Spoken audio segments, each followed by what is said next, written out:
ang dami na pong mga institutions ang nafo-FOMO on Bitcoin ETF.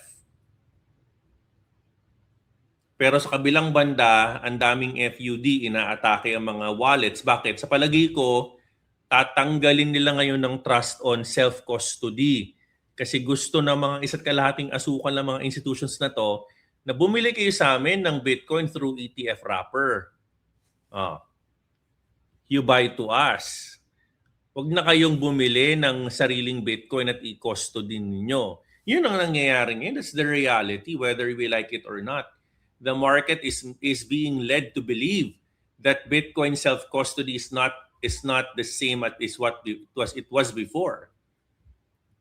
So yung mga baby boomers, instead na mag-self-custody dahil sa maraming nangyaring hacking, bibili na lang ako sa mga institutions na nagbebenta ng Bitcoin ETF.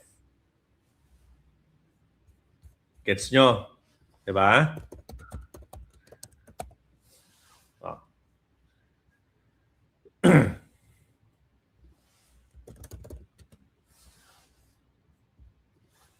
Para maniwala kayo lalo na may nangyayari na ngayon na mga institutional FOMO, tingnan niyo mabuti itong papakita ko kay Miranda. Ano yung balita? Goldman Sachs makes 2.25 billion crypto power move with Bitcoin and Ethereum ETF deal. Di ba? Goldman Sachs will acquire NEOS investments for up to 2.25 billion, no? It gives them 3 crypto-linked income ETF that they can now manage more than 1.1 billion. Yung pagbili nila ng 1 billion BTCI fund could allow Goldman to overtake BlackRock.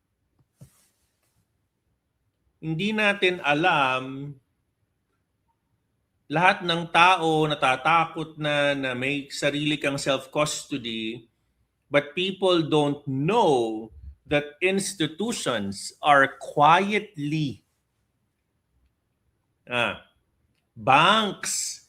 Goldman Sachs yan, Miranda, bumili ng 1 billion worth of ETF para tapatan nila, i-overtake nila si BlackRock. Doon lamang sa Bitcoin options income, ha? Goldman agreed to acquire NEOS investments for up to 2.25 billion, giving the Wall Street giant immediate control sa mga established ng Bitcoin and Ethereum income ETF. O ngayon sabihin niyo po sa akin, hindi ba ito signus na meron ng institutional FOMO? Ikaw ay nakikinig kay Coach Miranda Miner sa Daily Crypto Live. O, diba?